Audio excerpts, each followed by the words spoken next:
Good afternoon, colleagues. It's really lovely that you've been able to join us at the end of a busy day today for this webinar, Literacy in the Outdoors. Hopefully you've had a chance to grab a coffee and to switch off a wee bit from the working day. We're joined this afternoon by colleagues from across Education Scotland and also Rebecca Logsdon from the John Muir Trust, who's the Education Manager here. And hopefully this afternoon we'll give you a chance to think about and to discuss a wee bit about literacy in the outdoors and also to take part in that too. So delighted to have Paul Morgan and Julie Jameson from Education Scotland literacy officers with us.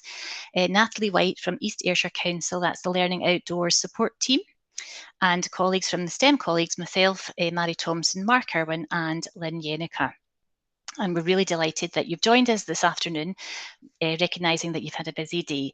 So if you wouldn't mind just taking a moment to notice the protocols here, and hopefully you've found the chat pane and pinned the presentation to the screen. And what we'll do is we'll kick off the presentation this afternoon. And first of all, we're going to hear a little bit about literacy in the outdoors and why it's so important from Natalie White from East Ayrshire Council. So if we can move on, Mark, in the presentation, that would be great.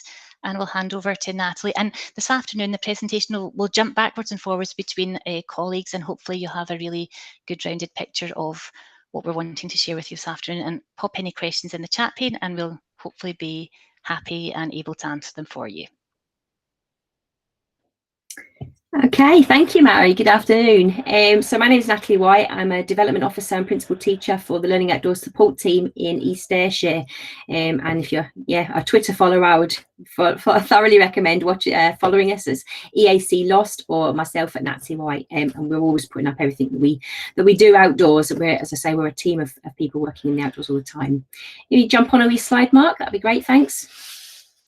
So I thought it was quite important to highlight to you why outdoors, and quite often I'll say to teachers, why indoors? The learning that we do, if we can extend the learning environment and have children learning outside in the real world, it's really, really useful in terms of making the learning explicit and kind of bringing it to life.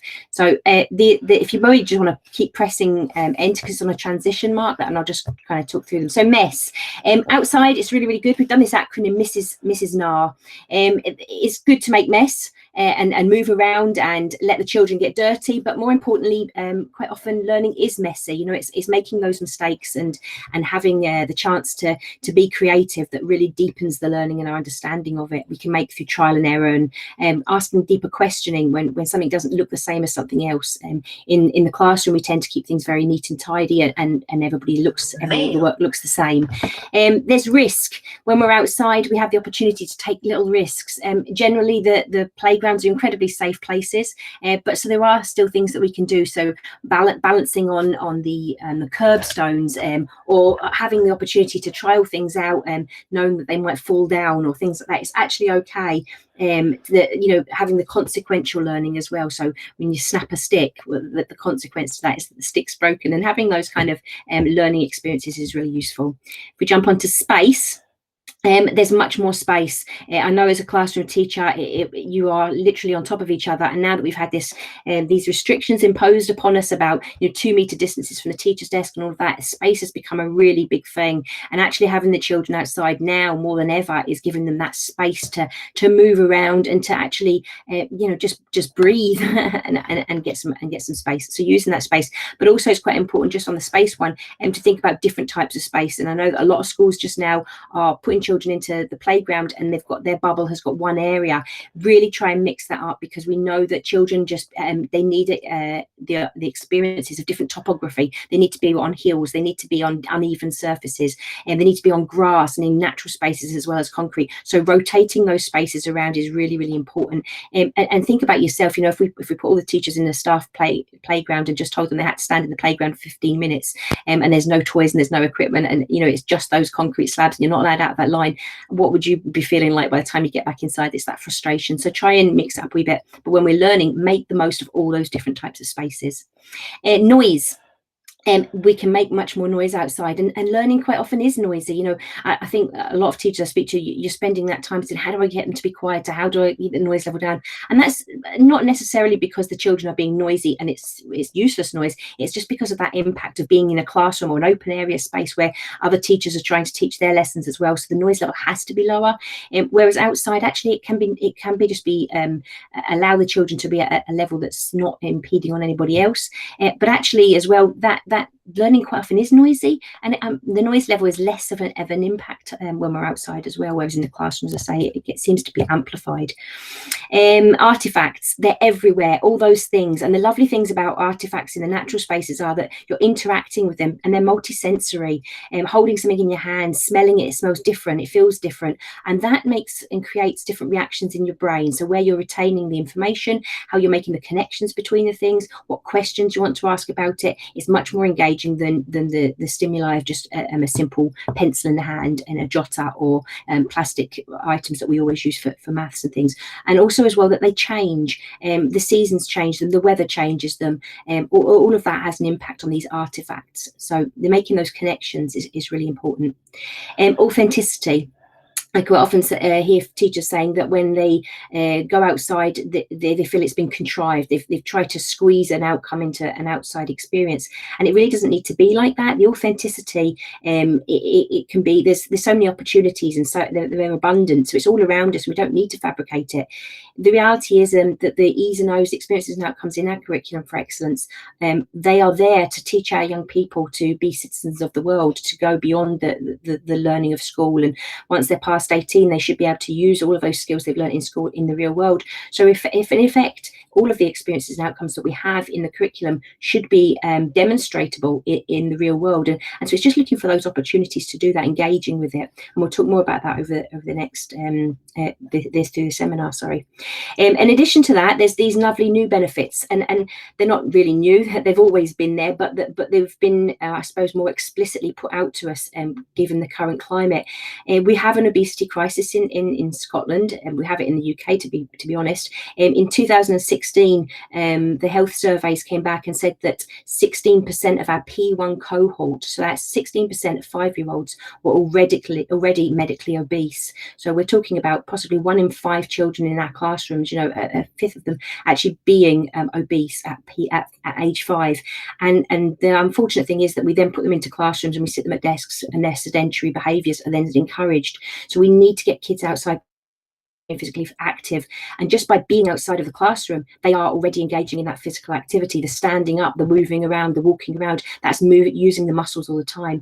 And there's other health benefits as well, things like our eyesight's improved when we're outside, and then there's a big connection at the moment to natural connections, so the benefits that we get from being in a green space. And there's a lot of research into the vitamin G, or vitamin N for nature, or biophilia, so that connection that we have as mammals. Our biophilia is that we are made up. We are a mammal, and we are part of the whole world environment. And actually, us being in those natural spaces benefits us in our health capacities in lots and lots of ways. There's lots of research there to look up, and on our Learning Outdoors support page you can find more information about that. And it's a multi-sensory experience. I touched on that earlier on. When we hold something in our hands, we start to have a connection with it. I give the example of when I take a box of natural materials into a primary 3 or 4 class, and there's shells in it and there's sticks in it. They've all got a favourite, and they pick it up, and usually at the end there will be somebody say, can I keep this pine cone, or can I keep this conker, can I keep this shell please? They've started to create a connection with it. It feels good in their hands, it's reminded them of something, it gives them memories.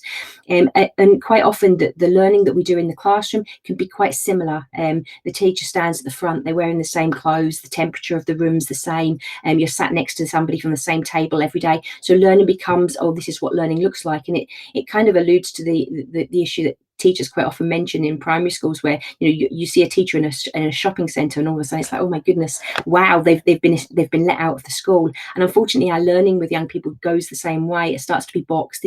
Learning is something I do in school, and opening the opportunity for that to happen outside of school, in green spaces, in the community. We've extended that opportunity for learning. Learning can happen anywhere, and that is the building blocks, the foundations of lifelong learning. So having those connections, that multi-sensory experience is really, really valuable. Okay, I think I'm going to hand over to Julie. think it's Paul that's going to No. speak into this wee bit first. Thanks, Natalie. Thank you, Natalie. Yeah, Paul Morgan here, Senior Education Officer for Literacy and English with Education Scotland. And just like Natalie, just going to really try and set the scene here and provide a little bit of context to this afternoon's webinar, and spend a few moments exploring some of the benefits of developing literacy outdoors. So Mark, if you would like to move on. You may be aware of the education consultant Juliet Robertson, who specialises in learning and play outside. And she regularly blogs about outdoor learning. And in one of these blogs, she outlines 10 reasons why, in her opinion, teaching literacy outdoors can be beneficial to learners of all ages and all stages. I'll let you read these for yourself, but for me, perhaps the most striking points she can make include that outdoor learning helps children and young people to develop their imagination through the interactions and the stimuli, as Natalie was saying there, that they encounter outdoors, that the environment in which they're learning can inspire them to produce better quality written outcomes, especially when it comes to producing poetry, and that functional writing takes on an additional purpose and relevance when it draws directly on the experience of being outdoors. I think the final point that Juliet Robertson makes in her blog here is particularly significant, that when children and young people engage actively through outdoor learning, this ultimately has a positive impact on learning and engagement back in the classroom. Another source of information that can be considered when thinking about the benefits of literacy in the outdoors comes from a paper by Natural England Evidence Briefing paper. This paper supports the link between learning in a natural environment and the positive benefits in terms of cognitive, attitudinal, social, and developmental outcomes for learners. In particular, it stresses that children and young people who experience learning in the outdoors can achieve better results in reading, as well as in math, science, and some other subjects. The paper goes on to make the point that, not surprisingly, well-planned, longer-term outdoor learning experiences have the greatest impact, especially with learners of below average achievement. In terms of progress in English specifically, this paper cites that there's some evidence of an association between having lots of opportunities to connect to nature in children aged 10 and 11 and higher achievement in English examinations.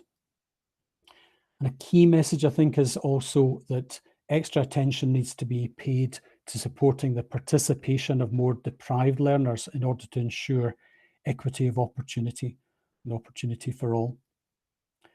Just one other piece of research to briefly bring to your attention is from BERA, the British Education Research Association, on the impact of an outdoor education programme on attainment outcomes in primary school pupils.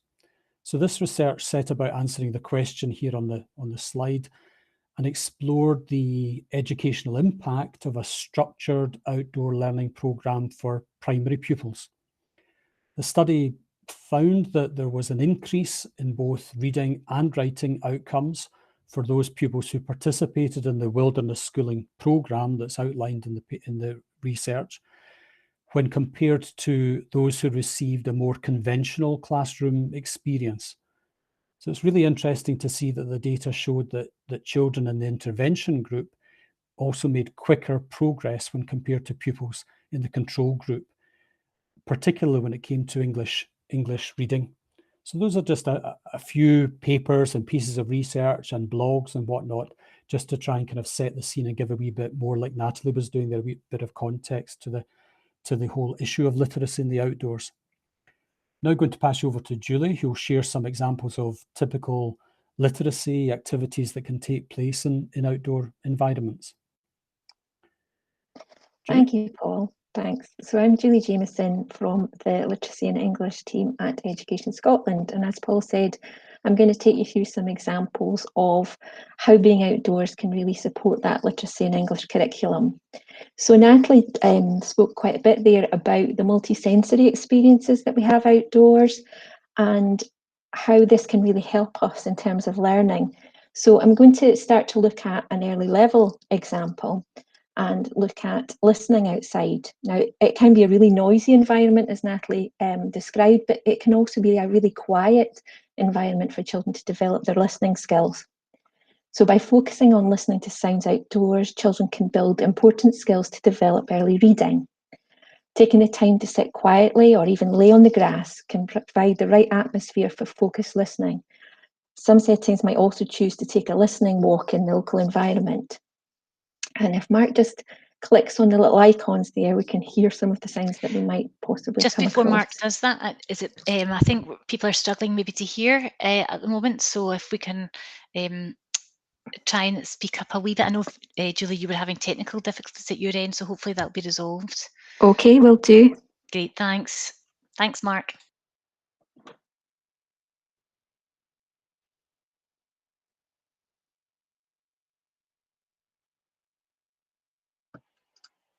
So obviously that worked in the rehearsal, and for some reason it's decided not to work. Okay, well, in true Blue Peter style, we'll just carry on. Sorry about that. That's okay. You can close your eyes and pretend that you can hear those sounds of bird song and traffic that we should have had in the presentation there. And that's exactly what you do with the children. You talk about what do they hear? Can they discriminate between the different sounds, such as the bird song or the traffic noise? They might try to identify which sounds are closer and which ones are further away. Children could reflect on the order of the sounds, which sound comes first or last. They could even try and replicate some of the sounds. Are there any sounds that are similar to letter sounds, for instance? The R of an engine could be similar to the sound that the letter R makes, or the E of the bird, which makes the sound E. So as we move on to the next slide, we're going to look at how this links to the curriculum. So listening and observing form the bedrock for reading as children explore the sounds, patterns, and rhythms of language. Auditory discrimination is how children decipher the differences between phonemes or units of sound. This could involve decoding the sounds from animals or transport or splitting up a word to understand the units. So these are the benchmarks from the early level. And if Mark just clicks for me, we can help children to learn to recognise that subtle difference between the V sound and the W sound. We can help children to recognise words that sound similar and beginning to develop those onset and rhyme skills. Hearing the discrete sounds within a word so that they can identify where a sound appears in the word, or to identify what sound appears in a given position, what sound is in the middle, where is the D sound. And then considering how many sounds they can hear by breaking down words into individual sounds or syllables. So that when asked how many syllables are in banana, the children can split those words into ba, na, na. Okay, so that's an example for early level. My next example is really for early and first level.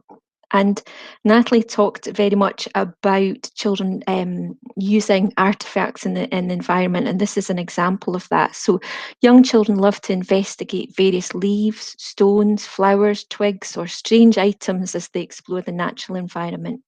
They'll touch, feel, smell, and discuss the various items that interest them.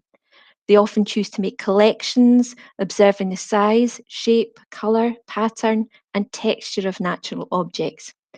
As the children take in their environment, they're trying to make sense of it, organising and interpreting the information that's been explored and giving it meaning. So as we move forward, Mark, we'll again make the connections back to the curriculum. So as children learn to read, there should be lots of opportunity to develop visual discrimination as children learn to focus on the detail of words that make them unique and memorable, such as their shape or letter pattern. Their experience of closely observing nature can help to develop these crucial reading skills. These benchmarks are from the early level. Visual discrimination is important because if a child is unable to distinguish the letter B from a P, he will incorrectly read the word big as pig. Symbols for letters and numbers may look very similar, but they have different meanings as you turn and flip them. As well as learning to recognise the individual shapes and characteristics of letters, they'll also need to be able to build this skill for some words. Children will only be able to decode using their phonics skills some words, but not all of them will be able to be sounded out. Words such as the or one cannot be broken down using phonics. Some words just need to be remembered whole as sight vocabulary. Learning to instantly recognise the shape and characteristics of these words will build their visual memory, allowing them to read and understand text more quickly.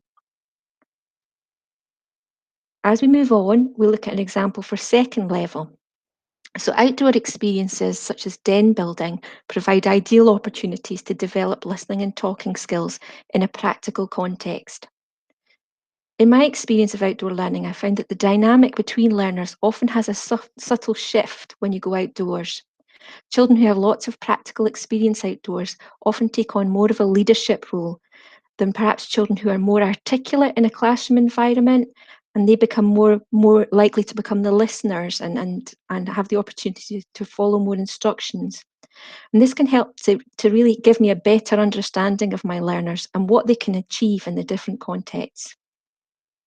So if I come back to the curriculum again, this type of cooperative task requires children to communicate effectively in order to be successful, providing the ideal opportunity to develop and assess listening and talking skills.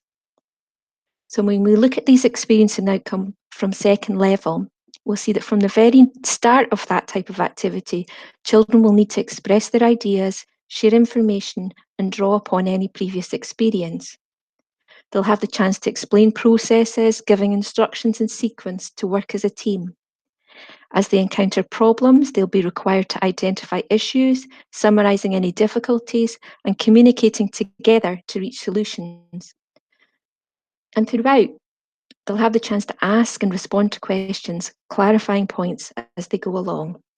So that's an example for second level. And I'm now going to pass on to Natalie, who's going to give us some examples for third and fourth level. Okay, so at third level then we've got some really the experiences I'm going to suggest is the first one focus on is reading in context. So we've got a number of different books that we use and we'll take the classes outside and we'll read the chapter or a paragraph of it or take some key sentences out of it in the context of the book. So obviously we are looking for books that lend themselves to being in an outdoor environment. We've had some really nice examples. South Ayrshire recently have started using oh my goodness, the book's title's gone completely out of my head. Michael Purgo's The Whale one, and that they've actually been using it while canoeing. So they've had the children in canoes and they're reading them parts of the story. Really lovely example, just to create that atmosphere and that environment. And that's the kind of richness that you can offer when you're reading in context.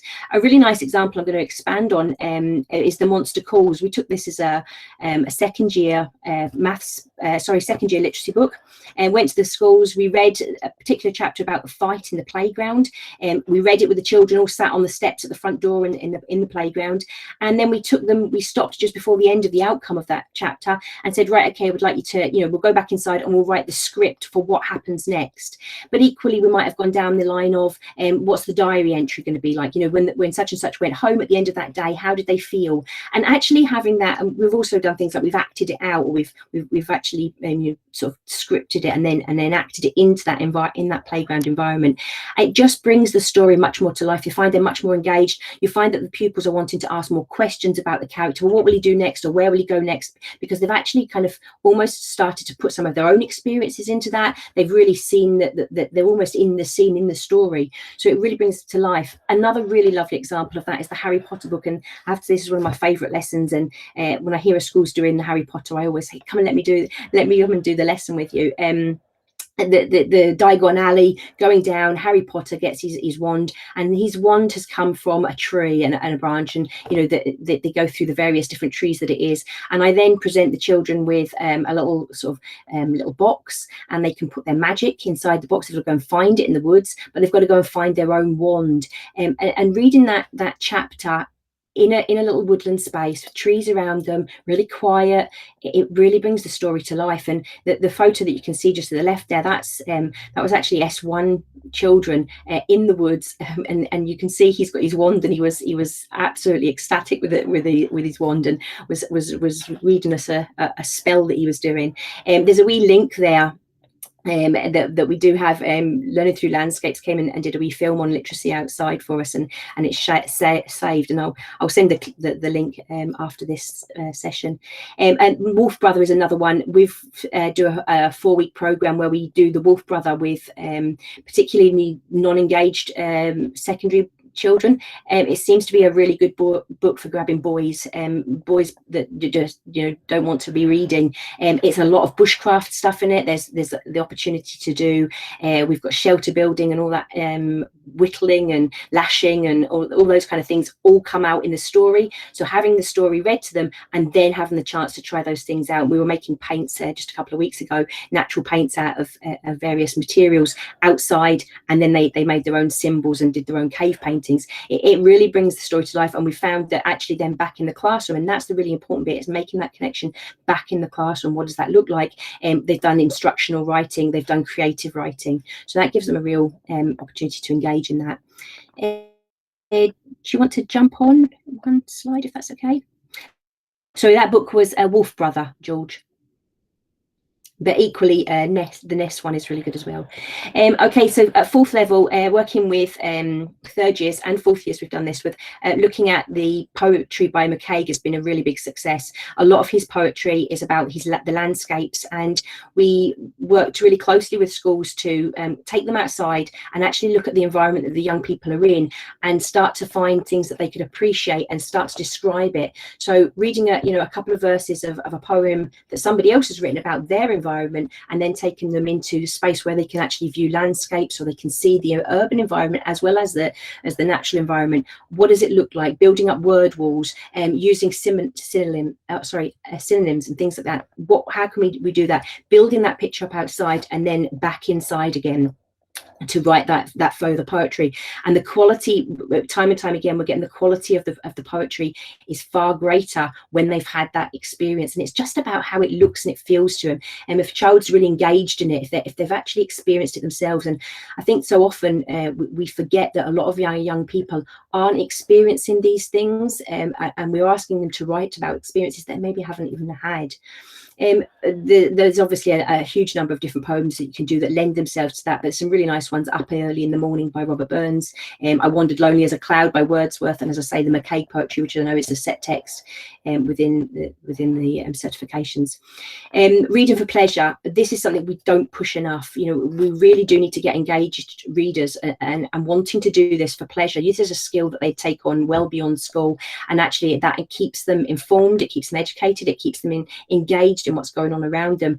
So different types of text, and I think we tend to, particularly in secondary schools, get stuck in the sort of a set lot of books, and encouraging them, having time every week to talk about books that parents might be reading or books that they've seen in book clubs. And we've encouraged schools to get book clubs, go on Richard and Judy's book club and find out what book it is that friends or colleagues or parents of yours are reading, and awaken them up to these possibilities, and text from different cultures and contexts. And I mean, there's some absolutely fantastic books out there that just open them up to a new set of values and principles and cultural things that are actually really important for increasing their 21st century skills and being part of a global context.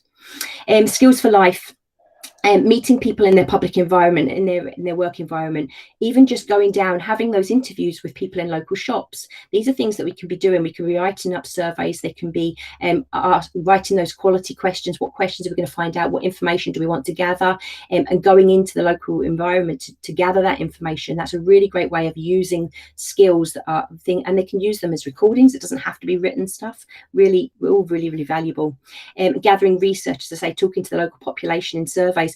It's interesting. I was on a geography field trip with a secondary school, and they had to do a survey as part of their field studies work for their certification at SQA, but they didn't really know how to ask questions, and there was quite a struggle to get them to even confident enough to have those conversations. Listening and talking is a responsibility of all. It's across the board.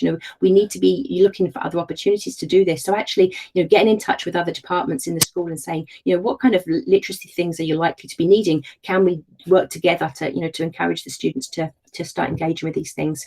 And you know, I've put meeting members of the public. I've seen this done really successfully, particularly around war topics, memorial services, having the young people having conversations, intergenerational conversations with people in the community at coffee mornings is really a rich experience, and it gives you so much more than just the literacy and the listening and the talking and all those things. It gives you real context for giving them the stories. And I've seen, you know, 3rd and 4th year boys absolutely, you know, jumping up with, you know, can't stop talking about the stories they've heard from gentlemen that are in the community that have been in the war, and actually then shared the first-hand stories of what they've experienced. So it can be really, really powerful in so many levels. And if you jump onto the next slide, if that would be okay, Mark. Brilliant. I think it's really worth highlighting and mentioning the refreshed narrative and the 4 contexts for learning, and looking at literacy beyond just being in the curriculum area in the subject, how it can be approached at in each of the different area contexts as well. So we've got the personal achievement, interdisciplinary learning, and the ethos and life of the school. So I'm just very quickly going to jump through those slides, if you wouldn't mind jumping on, Mark. Within the curriculum areas and subjects, what does that look like? I've put a link there to our webpage. We've got lots and lots of different examples for taking literacy outside for different purposes. But I would say it can even just be as simple as just taking a storybook outside and reading it. Reading a story outside, there's a really lovely atmosphere created. Children just kind of are engrossed in it very, very quickly. Using natural materials to create characters. So often there is a real inequity, particularly in our deprived communities, of experiences. And you know, you're asking children to write creative, imaginative stories, and if they haven't experienced anything that's creative or imaginative, it's very, very difficult to then tap into that and write creatively. So we quite often do things like adventurous walks, where we put on our imagination hats, disappear into the woods, and we'll come up with some key things that happen. You know, we'll jump over a big trench, we'll swim through a shark infested swimming pool, and having these stories and letting the children be part of that story building as well. So what did you just see happen there, Mark? Or what happened over there, Dan? You know, having them input into the story, and very quickly it becomes a story that they're part of, and they're desperate then to get back in class and write it up. So we've had some lovely examples of that. Things like instructional writing, going outside, creating a bird house or a wormery or a bug hotel, and then actually back inside, let's write the instructions so that another class can do that, or we can take it home and we can share it with somebody at home. And the little clay figure there is a really nice example of starting off just giving children the chance to create a character. So we give them a blob of clay, they go and find natural materials. Is it an animal? Is it a person? Is it a thing? And they can create it themselves, and then you can give them emotions, you know. So actually, where is this person going to live? Because he's quite sad at the moment, he wants to go home to his little house, and they go and make a den. When they go back inside and write that writing, it's something that everybody's experienced. So there is that equity of opportunity, and an opportunity for them all to achieve at that, you know, in that experience. If you want to jump on, so that's curriculum areas. Interdisciplinary learning, again, Mark, if you just click through these, because it is a transition one, but I don't mind, it just brings it all up. You can do this with any storybook. If you've got a storybook that you like, reread it with the hat on of, you know, I'm going to look for some examples here where I can engage with a bit of technology, or where I could engage with some RME, or where I can engage with some, and really make it grow. We have a whole range of books that are literacy out of the box.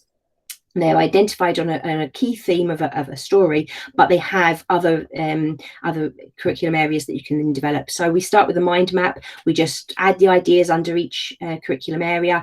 We create a couple of really key sparkle lessons, we call them, you know, so 3 or 4 lessons that are very much focused on the literacy. There may be an outcome of, we want them to write a diary entry, or we want them to write an instructional piece of writing. That will be the key of it. But actually, this is about making it as sparkly as possible, really engaging them. So outside in an environment that just wows them, and we're finding that richness really keeps the children engaged. And I would say, don't reinvent the wheel. There's so many things out there already. You know, pick and choose, pick and mix, grab some examples from other things, and make your little book project really work.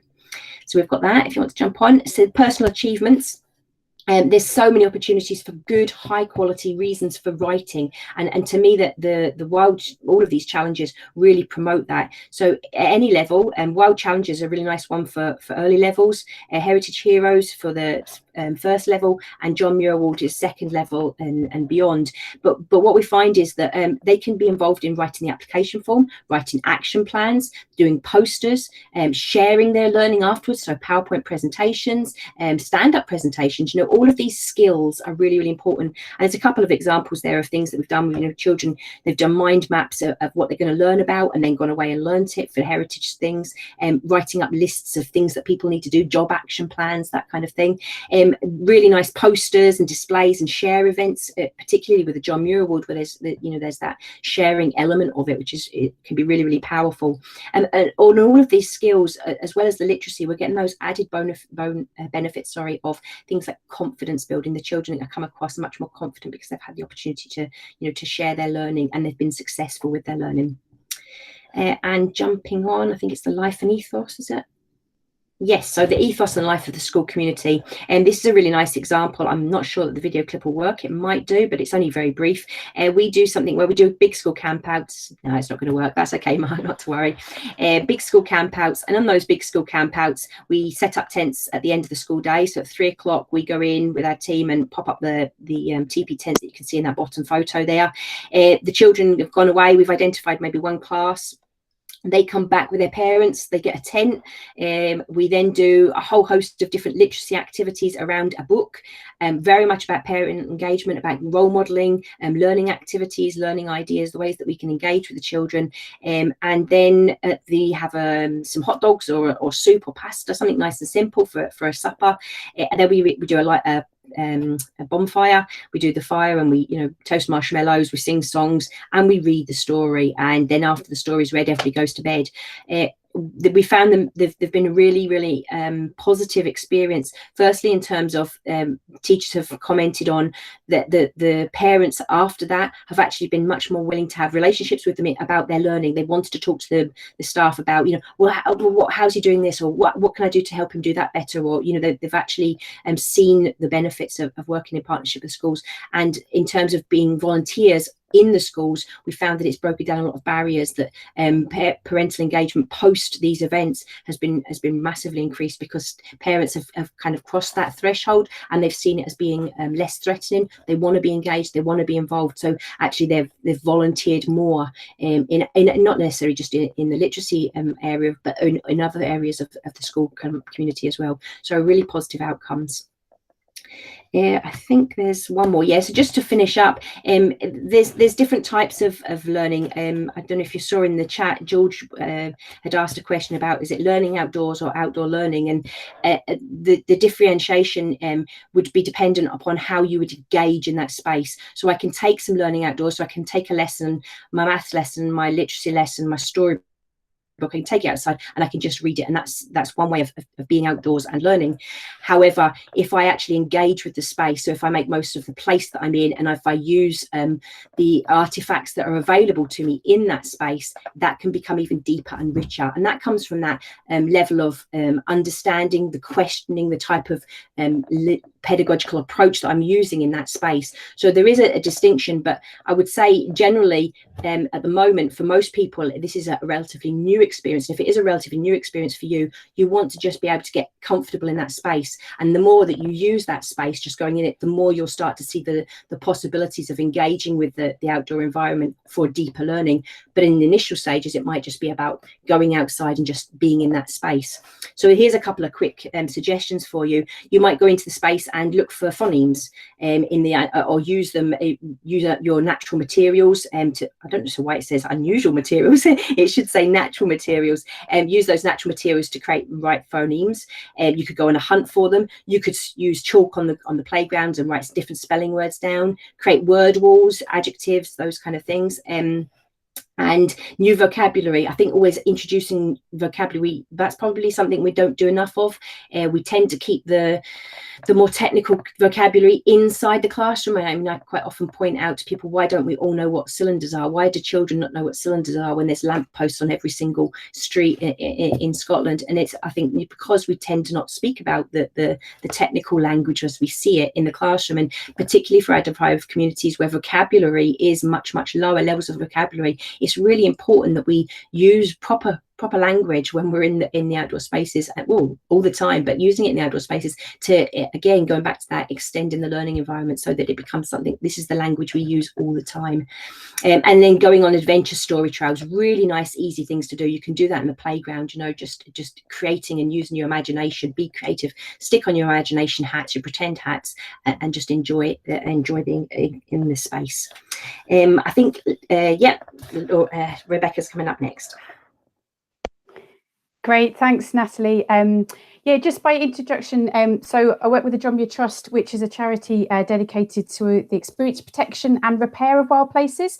And you might know us, as Natalie's mentioned, through the John Muir Award. That's my role, is to support the John Muir Award with secondary schools in Scotland. And we've been running some literacy and nature training for a couple of years now, and mainly focused around the lost words. So what I'm going to do in the next couple of slides is just to introduce you to this resource, the Lost Words resource, and some of the ideas and things that you can do around that as well. So yeah, it's the Lost Words. It was in 2015 that it was spotted that some of the nature words were being dropped out of the Oxford University Press Junior Dictionary. And they were moving to, it was considered that they were moving to the margins of children's experience. So this book, The Lost Words, was published in 2017. It was Rob McFarlane, the author and nature writer, and also Jackie Morris, the illustrator, that conjured this spell book for bringing these books, for bringing these lost words back. And I'm just going to read you a little introduction of the book, actually. I'll just... and then just to give a little bit of a context and setting to it. Once upon a time, words began to vanish from the language of children. They disappeared so quietly that at first almost no one noticed, fading away like water on stone. The words were those that children used to name the natural world around them: acorn, adder, bluebell, bramble, conker, gone. Fern, heather, kingfisher, otter, raven, willow, wren, all of them gone. The words were becoming lost, no longer vivid in children's voices, no longer alive in their stories. You hold in your hands a spell book for conjuring back these lost words. To read it, you will need to seek, find, and speak.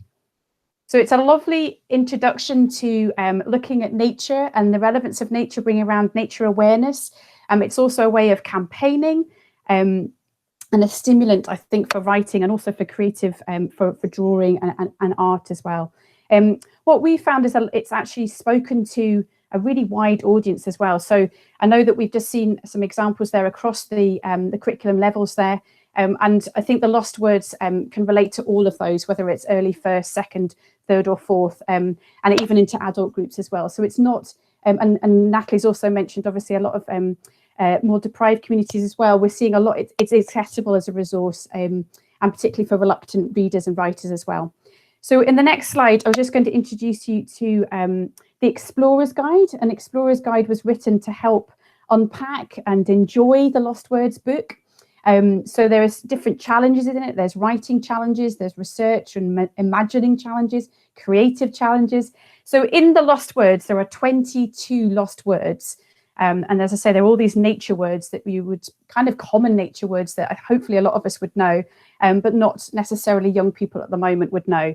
And the Explorer's Guide unpacks each of those and sets different activities and ideas per word. So what I was going to get us just to do now was to have a little hands-on experience of that. So I'm going to read you the Wren poem, first of all. So I'll just find the page for this. And listen to the movement words as I read it. When Wren whirs from stone to furze, the world around her slows. For Wren is quick, so quick she blurs the air through which she flows. Yes, rapid Wren is needle, rapid Wren is pin, and Wren's song is sharp song, briar song, thorn song, and Wren's flight is dart flight, flick flight, light flight. Yes. Each Wren etches, stitches, switches, glitches, yes. Now you think you see Wren, now you know you don't. So that is one of the poems in the Lost Words, the Wren poem. And the Explorer's Guide challenges you to create a word hoard of movement words. So I thought we could have a little go of this. So if we could use the chat function, what I'd like you to do is, it's Scotland's Year of Coast and Waters. So let's think about an animal that lives in a watery habitat. So if you could put some suggestions down in the chat box, we're going to choose one. So I'll just give you a minute to put any suggestions of animals there. Otter. Oh, we've got 2 otters and a seal. It's otters at the moment. Let's go for otter. Let's go for otter. So I'd like you to think about the way that an otter moves. And let's create, we've got lots of lovely words coming through as well, heron as well, and oyster catcher. But let's stick with otter. And I'd like you to think about some movement words associated with with otter. So think about the way that an otter moves. You're going to have to imagine the way that an otter moves, and just put some descriptive words in the chat box there. Plunges, slides, glides, spiraling, rolls. Some lovely stuff here, guys. Thank you. Wriggles, flow, swirls, darting, splashing. Wonderful. So the idea of this is that you have a word hoard, so you're inspired by nature. You create this word hoard, and then this makes it easier for you then to do something collaborative, so like to write a collaborative poem or a song or something like that. So it's really using nature's inspiration, so being outside, seeing nature, and then sort of it will be very real, and all this sort of words and inspiration is hopefully then unlocked as well by being outside. The next slide just shows us another activity which is related to the word, to the poems and the creative writing in the lost words of otter, where it moves, and this is great because we've just done otter as a word hoard, and it's asking people to think about being an otter and shape-shifting into an otter, and thinking about how that, how you would shape-shift into an otter, the characteristics and what it would feel like. So I've got an example here in the next slide of some young people and how they've interpreted this activity. We've got a short film. This is from Noxland Primary School, and this is where they have been thinking about ever dreamed of being. So first of all, they've thought about the different some different animals that they want to think about being, and then they've produced their own song, rap, or poem. So yeah, Mark's going to show hopefully that film to us. But what I'd like you to also look at is the background of it. They're in an urban context. They're in a patch of really quite scrubby grassland near the school grounds. So it's just out with the school grounds. So I'm hoping that you'll see that this is something that you can do anywhere and that it is accessible for all. So I'll let you just have a listen to this one. Ever dreamed of being.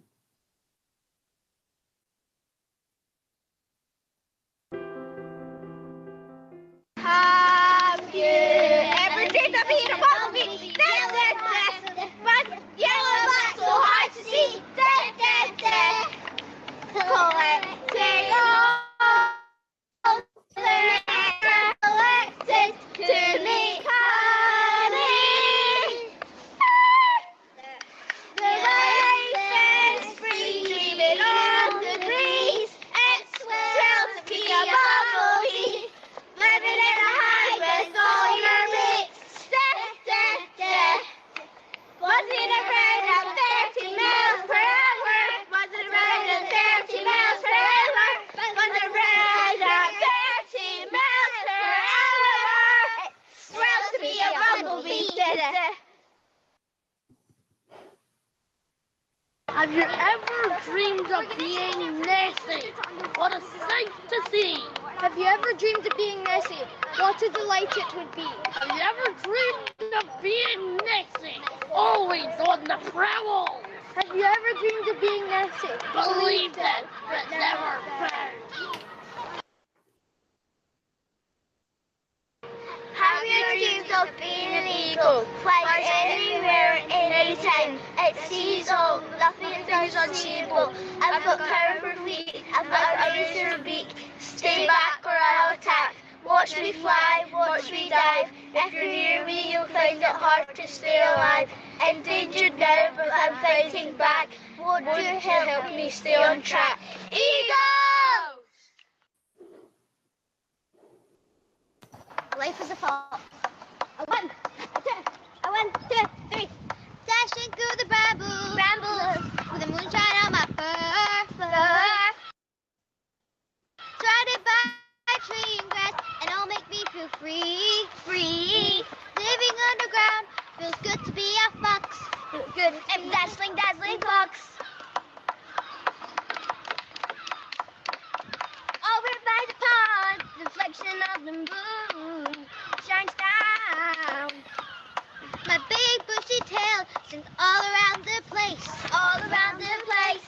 And my sharp teeth help me eat. It's good to be a fox. It's good to be a fox.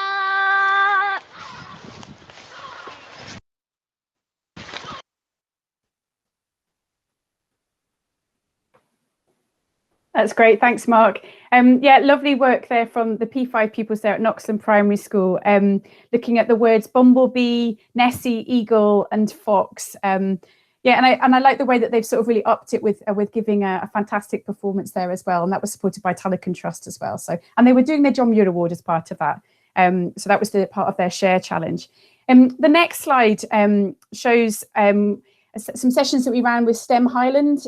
This was when we looked at rolling out, helping the distribution of the lost words. There was a crowdfunder that Jane Beaton, a wonderful lady called Jane Beaton, she crowdfunded to make sure there was a lost words book for every school in Scotland.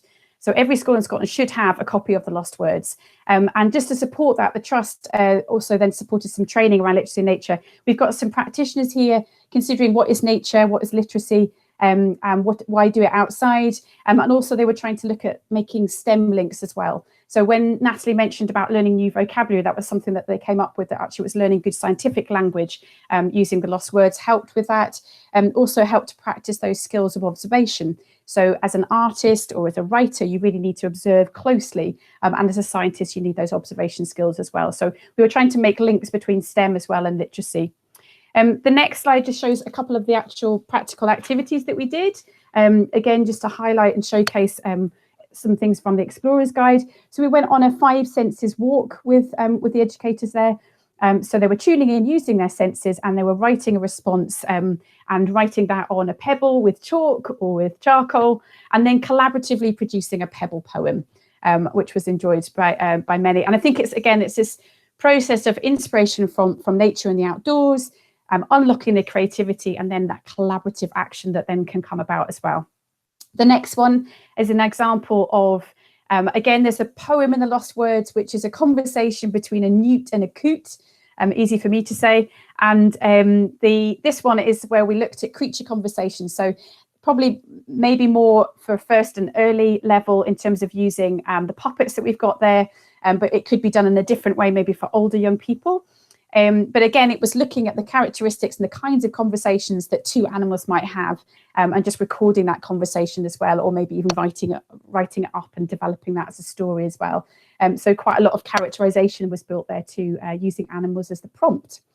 The next slide shows how we brought art into the session as well. This is using hapazome, the Japanese art, and basically it's using a hammer or a stone. In this case, we use stones just to make an impression of a leaf or a flower onto the fabric. And the next slide shows just how we also then brought in some writing skills. As Natalie mentioned, we can encourage reluctant writers through using natural materials. We've used feathers and ink and charcoal and chalk, and it's just a different way to write, can be kind of engaging in a different way. So we were demonstrating that. What was also interesting was that we had discussions about what to pick and what not to pick, from a health and safety perspective, but also from a sustainability perspective as well, in that we wouldn't want to pick lots of wildflowers, for example, because then that would deplete it for the pollinators. So it actually also brought out some discussions around wider sustainability issues as well, through just that one activity. The next slide, so the next sort of slides I've got now are just going to be signposts to where you can get access to these resources. So on the John Muir Trust website, and we'll make sure that link's available, there is the guide to the Explorer's Guide to the Lost Words. You can download that for free. There's also posters. So if you don't want to take the lovely book outside, there's the post as well. The next slide shows a Padlet, a Lost Words Padlet for schools. This is a UK resource. Anyone can share their creative outputs on this Padlet. Also, it's a great resource bank for ideas as well for learning and teaching. So that's a great one to have a look at. The next slide shows how it's become a little bit of a phenomena, the lost words. We've got spell songs now, which is a sort of a musical, thanks for the link there. Yeah, so the spell songs, it's the musical, singing the nature words back to life. And there's a live stream concert next year through the Natural History Museum. And I think we could put the link on the chat box there for this. And that's to raise money for the Urban Nature Project. So that's in January next year. So you could hear that, you could encourage your groups and your young people to actually listen to the spell songs as well and bring music into your thinking too.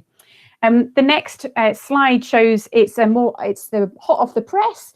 This is a new beautiful book, again in the family of the lost words. It's a pocket-sized one called The Lost Spells, again by the same authors. It's just really a companion to the lost words, possibly more everyday commonplace words, as you see the list of the words there. That are underrepresented, and again, I'll just read you the little intro to the book actually, because it's got some lovely words there about the sort of context of where this is coming from. So this is a book of spells to be spoken aloud. It tells stories and sings its songs in paint and word. Here you will find incantations and summoning charms, spells that protect and spells that protest, tongue twisters, blessings, lullabies, and psalms. Here you might swoop with a swallow, follow a seal through the sea, or sky race with swifts. Here you can listen with owl ears and watch with the eyes of an oak. Here a fox might witch you into your mind, or flocks of moth may lift from the pages to fill the air. Loss is the tune of our age, hard to miss and hard to bear. Creatures, places, words disappear day after day, year on year. But there has always been singing in dark times, and wonder is needed now more than ever. I love those last sentences there about saying, obviously, that we're seeing a lot of loss now. We see a lot of loss in biodiversity perspective, but also maybe even relevant for now as well, is that that there's always been singing in dark times. So a lovely introduction to this little pocket-sized book. There are explorer guides to this being produced as well to help us educators to unpack it and use it. So far there is an autumn edition which just focuses on the more sort of woodland-based words and also activities that are more woodland-based. So I recommend having a look at that. It's a great one to sort of unpack. The next slide shows some other resources that you could access. Natalie and colleagues have mentioned a lot of other texts that you might use. Our Literacy and the John Muir Award Literacy and Nature Resource Guide signposts some of those resources that you might want to use, those texts, but also other things that might signpost using the outdoors for literacy and developing literacy skills. We've also got the John Muir Earth, Planet, Universe graphic novel. I hear that that's a good way to encourage reluctant readers to get into reading, maybe through the graphic novel. And it's got teacher's notes as well to take that outside. And obviously, if it's related to doing your John Muir, that's part of doing a John Muir Award, is to find out is to find out a little bit about John Muir. And I think the last page here is just a couple of the links that I've mentioned there. We've put some in the chat box there as well. But if you do, I hope this sort of has inspired you, that you can see that these are really useful resources that you might be able to tap into. And please do share anything. If you do get involved with the Lost Words, please do share using the hashtag @TheLostWords. And I think that's all from me. That's great. Thank you so much, Rebecca, for that. I just want to move on slightly with showing your attention to the Wakelet that we have. The link is there in the chat pane, and it's, if you haven't seen it before, it's a really good one-stop shop for outdoor learning materials, and it'll take you off to a range of providers and supporters with materials and resources that you can use on. There's a few screenshots of that available. Keeping an eye on the time for us. If you've enjoyed the session this afternoon and you've been inspired and you're keen to look a little bit more into outdoor learning and professional learning that's on offer, we have some links there for you, a one-stop shop in terms of the outdoor learning summary page, or indeed if you'd like to hear more from Natalie, there's the SAPO 2-hour module, and colleagues have put that together, and that's free. Scottish Government have funded that, so that's a really nice opportunity for you there, and some further webinars that we've already taken part in this year so far. If you wouldn't mind moving on, Mark, to the next slide. We have some more webinars coming up in the next kind of couple of weeks, and we'd really be keen to keep in touch with you to hear a wee bit more about what you'd like the programme to take shape, and to even hear from you in terms of your outdoor learning experiences and the ideas that you have to share as well. We've got an evaluation just to pop in, and while I pop that into the chat pane, I just want to really pass on a huge thanks of appreciation to our colleagues and our speakers this afternoon. So a big thanks to Paul, Julie and Natalie for taking us through a bit of the why of learning outdoors, and particularly literacy outdoors, with a nod to the research, and for the really a kind of whistle-stop tour, and yet a whole host of ideas and suggestions from early to fourth level, not to mention the 4 contexts for learning. So a big thanks from us to Paul, Julie and Natalie. And thanks too for Rebecca on behalf of the John Muir Trust for really inspiring us this afternoon, and for providing us with a range of ways that we can use such beautiful texts outside with our learners. So I think that's all from me at the moment, but we really do hope that you will be able to get outside ourselves and enjoy all that's on offer on our doorstep for ourselves, but also with our learners. And we're very happy to stay on the line to chat with you, to answer any questions that you may have. And a big thanks to Mark and Lynn, colleagues who have been working behind the scenes to put this afternoon on too. So a big thanks from me to you, and finally to yourselves, participants, for joining us and giving of your time at the end of a busy working day. So I am going to stop the recording now, and we will stay on the line, and we'll switch off the presentation.